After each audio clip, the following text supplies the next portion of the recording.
হযরত সাহাবায়ে কেরাম রাদিয়াল্লাহু তাআলা আনহু হুজুর সাল্লাল্লাহু আলাইহি ওয়াসাল্লামকে জিজ্ঞাসা করলেন, ইয়া রাসূলুল্লাহ, আমরা আপনার হাতে ঈমান এনেছি, বায়াত গ্রহণ করেছি, কিন্তু আমাদের কার কতটুকু ঈমান আছে, কি পরিমাণ ঈমান আছে, এটা কিভাবে বুঝবো? এটা বোঝার একটা মাপকাঠি আমাদের দেয়া দেন।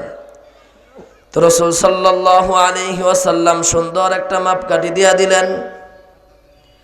ইযা সাররাতকা হাসানাতুকা ওয়া সাআতকা সাইয়্যাতুকা ফাআনতা মুমিন।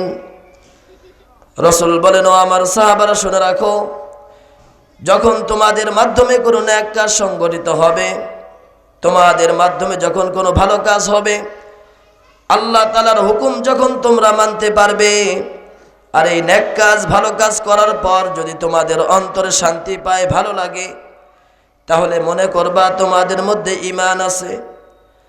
আর যখন তোমাদের মাধ্যমে আল্লাহ তাআলার নাফরমানিমূলক কোনো কাজ হবে, তোমাদের দ্বারা যখন কোনো গুনাহ সংগঠিত হবে, এই গুনাহ করার পর যদি তোমাদের অন্তরে খারাপ লাগে, ধিক্কার লাগে, আফসোস হয়, তাহলে মনে করবা তোমাদের মধ্যে ঈমান আছে। এক কথায় রাসূল সাল্লাল্লাহু আলাইহি ওয়াসাল্লাম বললেন, ভালো কাজ করলে ভালো লাগা, খারাপ কাজ করলে খারাপ লাগা, এটা ঈমান বোঝার বড় একটা লক্ষণ। বলেন সুবহানাল্লাহ। তো যেহেতু আমরা কোরআনের মজলিসে আসতে পেরে খুশি, তাহলে রাসূল সাল্লাল্লাহু আলাইহি ওয়াসাল্লামের ঘোষণা অনুযায়ী বোঝা যায় আমরা সকলে ঈমানদার। কথা বলেন ঠিক কিনা? তো আমরা সকলে ঈমানদার বুঝতে পারলাম, কিন্তু ঈমানটা কি, ঈমানের গুরুত্ব কতটুকু, ঈমানের দাম কত, এটা আমরা জানি না।